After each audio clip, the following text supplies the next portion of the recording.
De zoon van God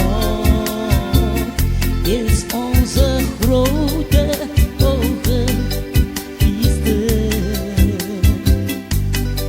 die naar de hemel is gegaan om ons te helpen. Daarom moeten wij geen moment aan hem twijfelen. Zo is dan het geloof uit het horen en het horen door het woord van Christus.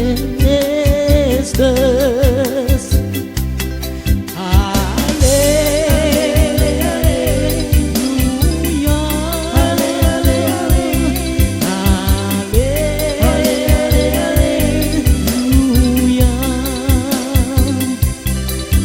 Als wij volhouden, doorstaan wij de proef.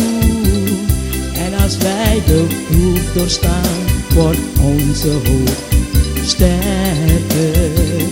Die hoop is geen valse hoop, omdat hij